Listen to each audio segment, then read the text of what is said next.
Quero falar nesse vídeo a respeito da condenação do inferno. Isso é parte dos nossos fundamentos doutrinários, das verdades que a palavra de Deus apresenta e merece, obviamente, a nossa atenção. Em Mateus 23, verso 33, vemos o Senhor Jesus declarando: serpentes, raça de víboras, como esperam escapar da condenação do inferno?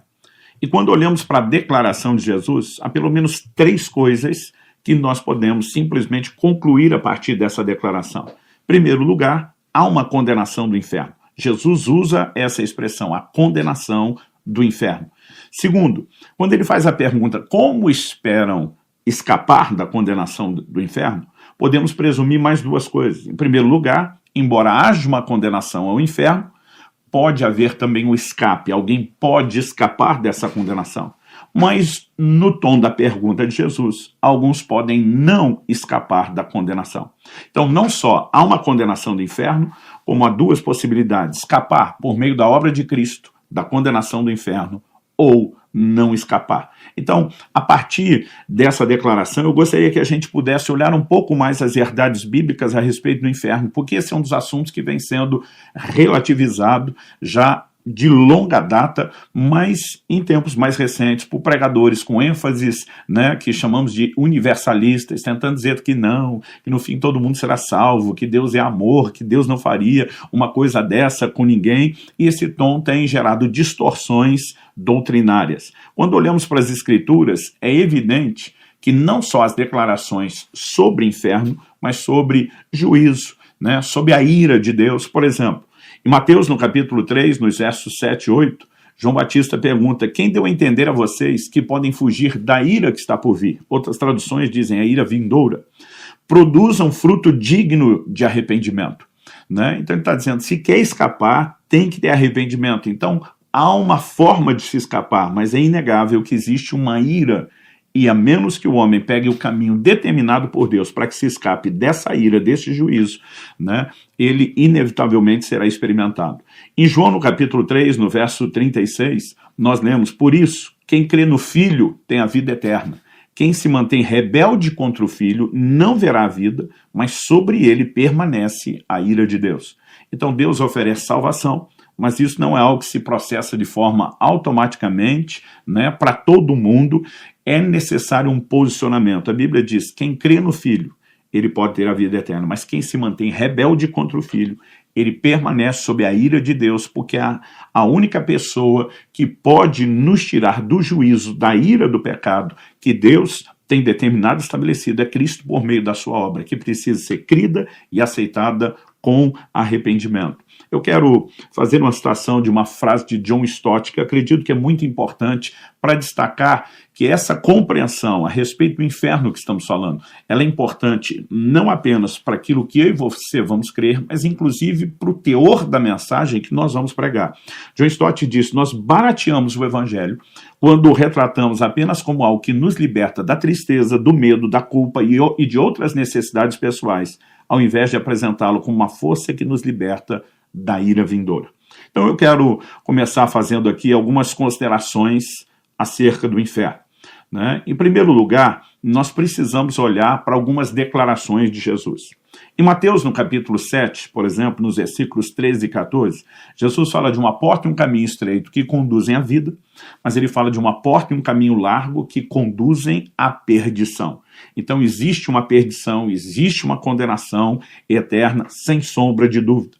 Quando a Bíblia fala a respeito do inferno, ele é apresentado como um lugar de juízo, como um lugar de tormento eterno, irreversível. Em Mateus, no capítulo 3, no verso 12, nós lemos: ele tem a pá em suas mãos, limpará a sua eira e recolherá o seu trigo no celeiro, porém queimará a palha num fogo que nunca se apaga. Então a Bíblia fala de um lugar onde há um fogo e esse fogo eterno nunca se apaga. Em Apocalipse, no capítulo 20, no verso 10, nós lemos assim: o diabo que os tinha enganado foi lançado no lago de fogo e enxofre, onde já se encontram a besta e o falso profeta, e serão atormentados de dia e de noite para todo o sempre. Então estamos falando não apenas de um lugar de condenação, mas de um lugar de condenação eterna. E a Bíblia usa essa expressão, o fogo que não se apaga, o lago de fogo, Quando tratei do assunto da ressurreição dos mortos e da recompensa, parte dos rudimentos da doutrina de Cristo, mostramos um entendimento bíblico que todos devemos ter, né, que não é apenas o ser espiritual, o homem interior, composto de espírito e alma da pessoa que vai para o céu ou para o inferno. Mas a Bíblia fala que depois da ressurreição, o corpo ressuscitado, no caso dos cristãos que vão ao céu glorificado, ele nos acompanha, mas no caso dos que vão para o inferno também. Em Mateus, no capítulo 10, no verso 28, Jesus diz assim: não temam os que matam o corpo, mas não podem matar a alma. Pelo contrário, temam aquele que pode fazer perecer no inferno tanto a alma como o corpo. Então, a Bíblia mostra que, né, no inferno será lançado não apenas a alma, mas também o corpo. No ensino de Jesus também percebemos a declaração a respeito de pecados que não têm perdão. Por exemplo, em Mateus, no capítulo 12, nos versos 31 e 32, Jesus diz: por isso digo a vocês que todo pecado e blasfêmia serão perdoados aos homens. O que sentencia o homem à condenação do inferno é o pecado, mas o pecado pode ser perdoado. Mas ele diz: mas a blasfêmia contra o Espírito não será perdoada. Se alguém disser alguma palavra contra o Filho do Homem, isso lhe será perdoado. Mas se alguém falar contra o Espírito Santo, isso não lhe será perdoado, nem nesse mundo, nem no porvir. Então, a partir do momento que existem pecados que não são perdoados, obviamente, essa condição de reverter a ira, o juízo vindouro, né, ela não acontece. Então, não podemos tentar sustentar a ideia de que, se o inferno existe, não é para o ser humano por causa do amor de Deus. Se o pecado, né, tiver a sua redenção em Cristo, isso não depende só do que Jesus fez, mas do nosso posicionamento de nos arrepender, de crer e apropriar, isso pode ser revertido. Mas se a pessoa não se arrepende, se mantém rebelde, né, ou mesmo em algum lugar ultrapassa uma linha sem volta como essa, a condenação é fato, a condenação é certa. Agora, outra coisa a considerar, eu tenho visto algumas pessoas falando, não, eu sei que a Bíblia fala do inferno, mas não é bem assim, não existe esse negócio de não é bem assim. Normalmente eu digo que quando falamos de se crer na Bíblia como a palavra de Deus, é tudo ou nada. Se uma parte do que a Bíblia diz não é digna de credibilidade, porque o resto seria. Se uma parte do que Jesus falou sobre o inferno, e ele foi, né, um dos que mais realmente tocaram e abordaram o assunto do inferno, que mais falou sobre isso, se o que ele falou sobre isso não é verdade, porque o resto daquilo que ele falou seria. Então, é um assunto que não pode ser relativizado, né? Por exemplo, eu tenho visto as pessoas perguntar, mas se Deus é amor, por que criou o inferno? Em primeiro lugar, nós precisamos entender que a própria Escritura diz, Jesus falou sobre isso. Em Mateus 25, 41, a Bíblia nos mostra que o inferno foi criado para o diabo e seus anjos, não para o homem. Olha o que Jesus diz: então o rei dirá também aos que estiverem à sua esquerda, afastem-se de mim, malditos, para o fogo eterno, preparado para o diabo e os seus anjos. Então, embora o inferno tenha sido preparado para Satanás e os seus anjos se rebelaram, todo homem que se rebela contra Cristo acaba tendo o destino que Deus não queria que ele tivesse. Nós precisamos entender, é possível escapar da condenação do inferno, né? Não estamos de forma alguma questionando isso, mas relativizar que existe uma condenação do inferno é um caminho completamente contrário ao que as Escrituras ensinam. O amor de Deus não se revela pela ausência do inferno, mas por oferecer o escape para que o homem não precise necessariamente ir para lá. Agora, eu vou ser enfático, isso não é automático. Então, ninguém vai para o inferno por falta do amor de Deus. Ele vai por rejeitar a salvação e o escape que Deus oferece dessa condenação. No Evangelho de Marcos, no capítulo 16, nos versos 15 e 16, nós lemos: e disse-lhes, vão por todo o mundo, preguem o Evangelho a toda criatura. Jesus diz, quem crer e for batizado será salvo. Quem, porém, não crer, será condenado. Fato, há uma condenação para todos aqueles que rejeitam a fé proposta pelo Evangelho, a fé na pessoa de Jesus e naquilo que ele tem oferecido. Se não há condenação eterna, como a do inferno, a salvação, mensagem central da Bíblia, ela salva os homens do quê? Né? Eu fico me perguntando como alguém pode tentar defender o conteúdo bíblico, falar da salvação em Jesus, mas se não há uma condenação, se não há perdição, qual a necessidade de salvação? Alguns até dizem, não, até haveria o risco, mas como Deus salvou todo mundo, ele não existe. Não, Jesus fala sobre isso, os apóstolos falam sobre isso, né? O Novo Testamento trata disso com muita clareza, com muita intensidade, e nós não podemos ignorar essas considerações que fizemos até agora a respeito do inferno. Em segundo lugar, nós precisamos dar atenção aqui a diferentes expressões que a Bíblia usa para se referir ao que nós denominamos como inferno. Estou usando a expressão nós denominamos porque a palavra inferno é latina, né? Ela não consta na Bíblia, nos originais, nas Escrituras. Na verdade, nós temos várias palavras diferentes que são traduzidas e que acaba se usando o sentido da palavra inferno para falar desse lugar de condenação. A primeira delas é a única palavra que temos em todo o Antigo Testamento, não há variação, é a expressão Sheol, né? Ela significa o lugar das almas dos mortos.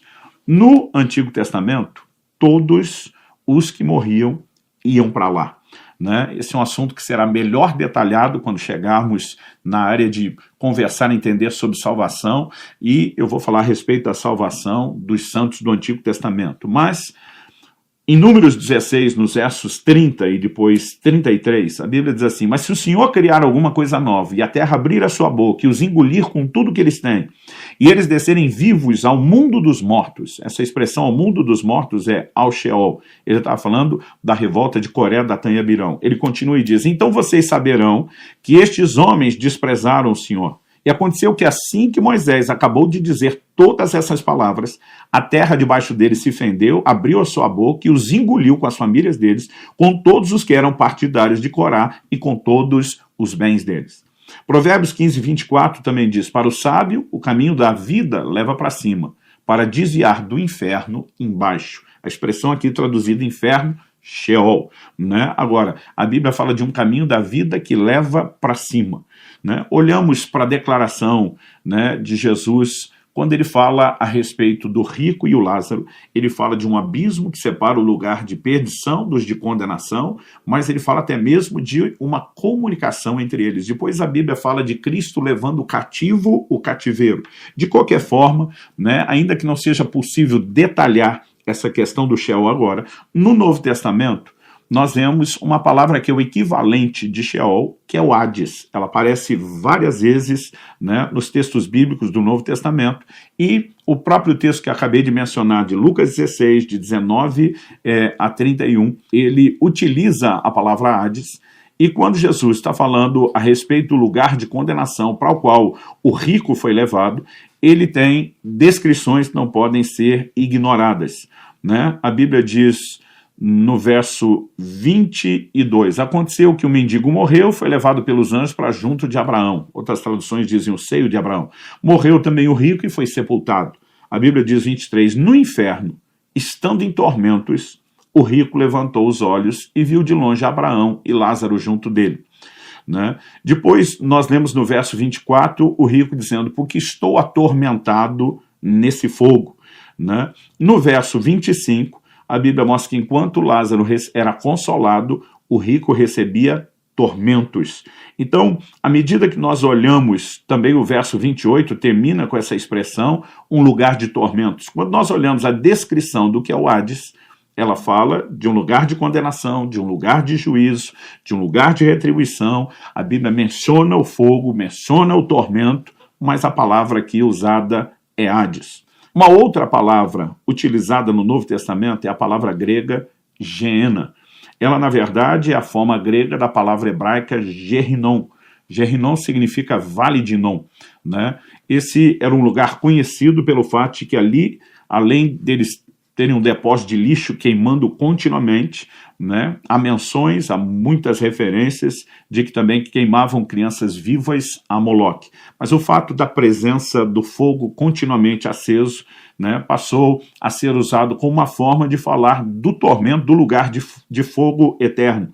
Então, em Mateus, no capítulo 10, no verso 28, quando Jesus diz: não temos que matam o corpo, mas não podem matar a alma.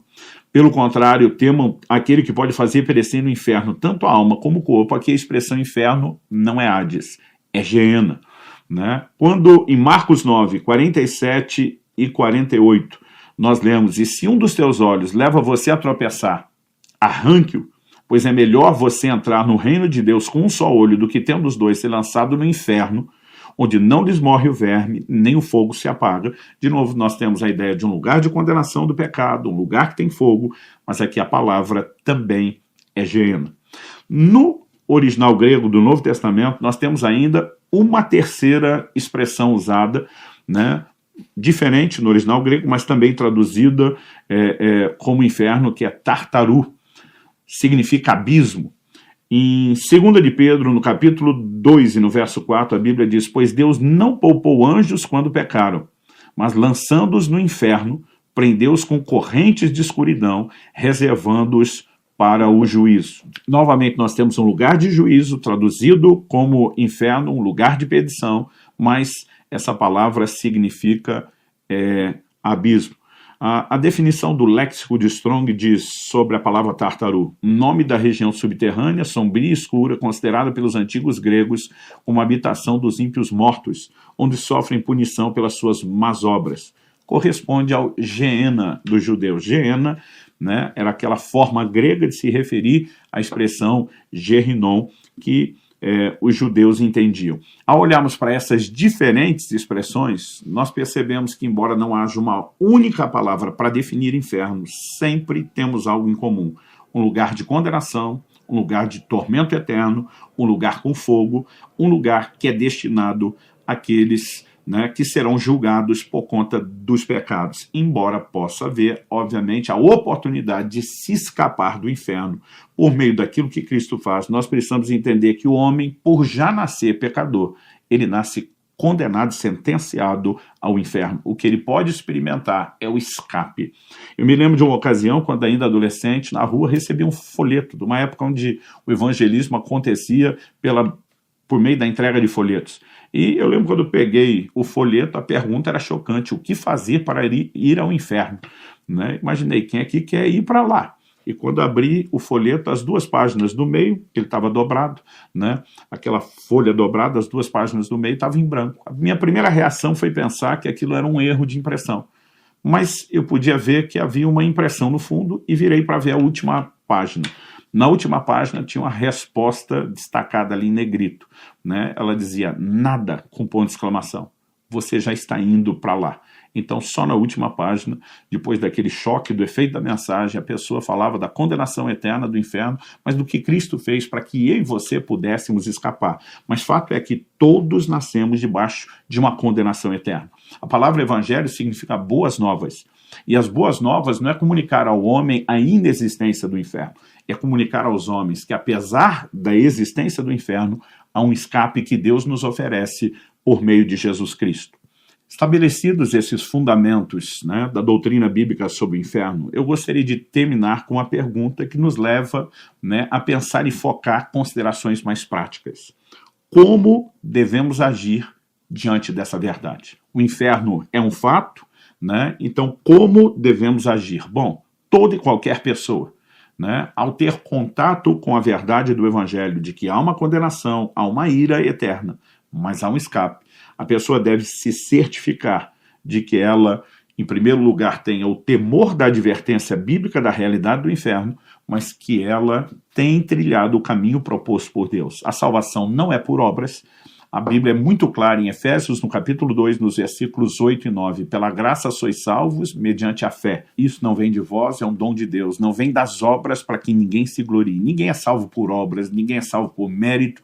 E no final das contas, ninguém pode dizer: eu mereci, eu mereço alguma coisa. Não. Então sabemos que a graça, cujo significado envolve a ideia de um favor imerecido, é uma manifestação de Deus que nós, depois de nos arrependermos, como já pontuamos em vídeos anteriores, e de crermos, podemos experimentar. Então, aquela pessoa que ainda não deu esse passo, obviamente, ela precisa tomar uma decisão a respeito do que Cristo tem feito por ela. Mas, quando já tomamos a decisão e temos certeza da nossa salvação, precisa haver no nosso coração gratidão, celebração, né? A capacidade de fato, fazer festa por aquilo que Deus nos dá. Em 1 de Pedro, no capítulo 1, dos versos 5 e 6, a Bíblia diz, né, que nós somos guardados pelo poder de Deus, mediante a fé, para a salvação preparada para ser revelada no último tempo. Então ele inicia o verso 6 dizendo, nisso vocês exultam. Então, somos guardados pela fé para a salvação, preparada para se manifestar, né, para ser revelada no último tempo. E nisso nós exultamos. Então, quando olhamos, por exemplo, para a adoração, mesmo no céu, destacada no livro do Apocalipse, né, Apocalipse 5, versos 9 e 10, a Bíblia diz, e cantava um cântico novo, dizendo, digno é o Cordeiro de abrir o livro com seus selos, o que foste morto, e com seu sangue compraste para Deus homens de toda raça, tribo, língua, povo e nação, e para o nosso Deus os constituístes reis e sacerdotes. Então, se no próprio céu a adoração, a música sendo entoada demonstra gratidão pelo fato de que Jesus, pelo seu sangue, nos comprou, a pergunta é, o que não deveria ser a temática da nossa adoração e da nossa celebração aqui na Terra. Devemos ser gratos, devemos nos regozijar e devemos, de fato, celebrar diante de Deus, né, por essa tão grande salvação, por essa dádiva. Também temos a responsabilidade de pregar o Evangelho aos demais, que não foram alcançados por essa mensagem. Muitas vezes, quando eu olho para a inércia, né, para a inatividade dos crentes em relação à grande comissão, a sua disposição de obedecer o que Cristo nos mandou de pregar o Evangelho, eu fico me perguntando, será que as pessoas realmente acreditam na salvação? Será que elas entendem que essa tão grande salvação só foi oferecida porque há de fato uma condenação eterna e que isso é sério? Será que elas se importam com as pessoas à sua volta, começando por familiares, né, por amigos, colegas de trabalho ou de escola? Porque quando nós silenciamos, demonstrando indiferença ao futuro eterno dos outros, ou há algo muito errado com a nossa capacidade de se importar, ou talvez a gente não esteja consciente do quão sério é a mensagem de salvação e de por que ela tem que ser pregada.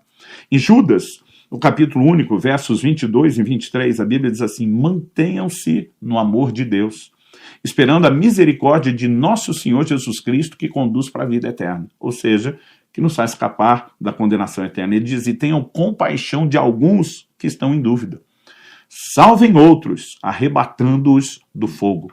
Né? Então, quando olhamos para as pessoas que estão na dúvida e não na fé, que estão na incredulidade, nós precisamos salvá-los. Há uma mensagem a ser proclamada, há um acompanhamento, há necessidade de foco, de discipulado e encorajamento para quê? Para que a alma eterna dessas pessoas seja poupada, né, e elas possam escapar da condenação eterna do inferno. Então, em primeiro lugar, gratidão, celebração a Deus, isso tem que ser parte, né, da nossa própria adoração, mas em segundo lugar, nós precisamos entender que a compreensão não só do inferno, mas de que há um escape por meio daquilo que Cristo oferece, coloca sobre nós a responsabilidade de proclamar essa mensagem.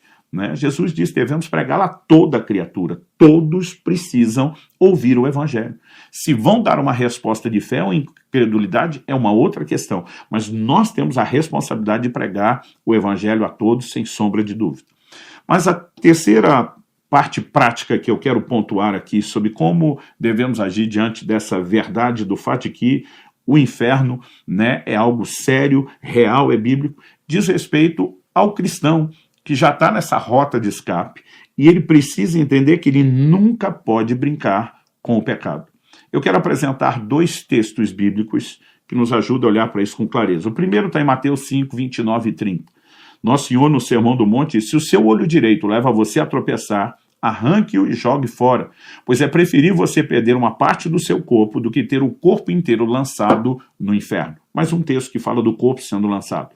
Né? Mas quando Jesus está dizendo se o olho faz tropeçar, é melhor você ter uma perda de um membro tão importante do seu corpo agora do que eternamente, eu não creio que Jesus necessariamente está propondo a mutilação literal.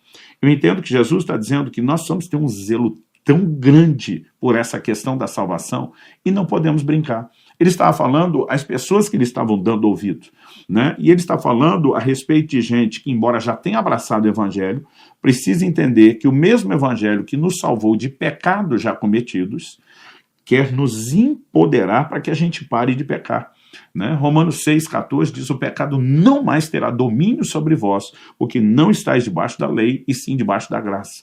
Parte da obra do Evangelho da santificação, isso será um assunto abordado em outro vídeo doutrinário, é que, de fato, nós precisamos romper com o pecado e vencê-lo. Senão, aquela condenação para os pecados com os quais já nascemos e praticamos na ignorância, ela pode voltar a ser a nossa realidade. Em Mateus, no capítulo 13, nos versos 40 a 42, Jesus diz: pois assim como o joio é colhido e lançado no fogo, assim será no fim dos tempos.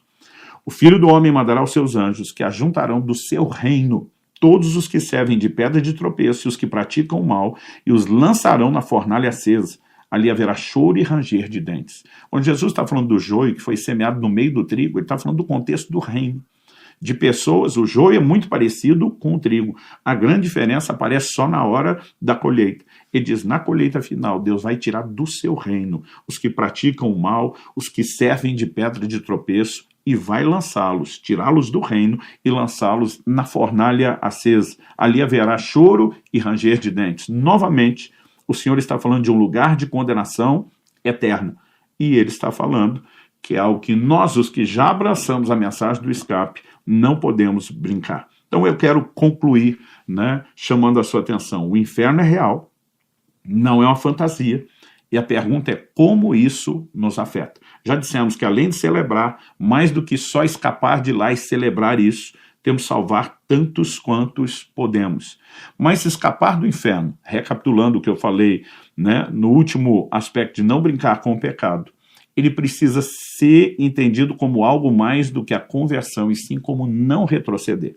Em Hebreus, no capítulo 10, dos versos 26 a 30, nós lemos: porque se continuarmos a pecar de propósito, depois de termos recebido o conhecimento da verdade, não está falando do incrédulo que ainda não converteu, e de já não resta sacrifício pelos pecados, pelo contrário, resta apenas uma terrível expectativa de juízo e fogo vingador prestes a consumir os adversários. Quando ele fala de um juízo de fogo, para quem brincou com o pecado, está falando do inferno. Ele diz: quem tiver rejeitado a lei de Moisés, morre sem misericórdia pelo depoimento de 2 ou 3 testemunhas.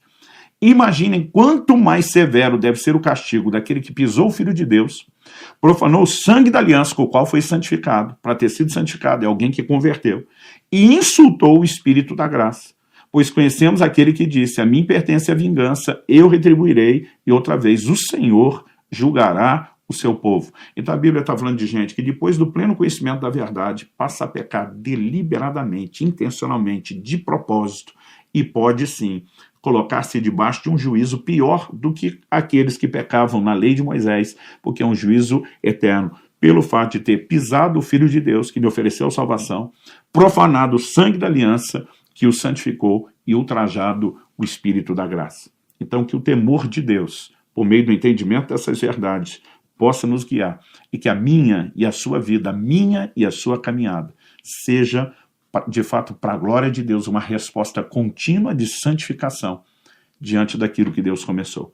E que, como Filipenses 1,6 diz, aquele que começou em nós a boa obra, há de terminá-la, que isso também seja uma realidade na minha e na sua vida, em nome de Jesus.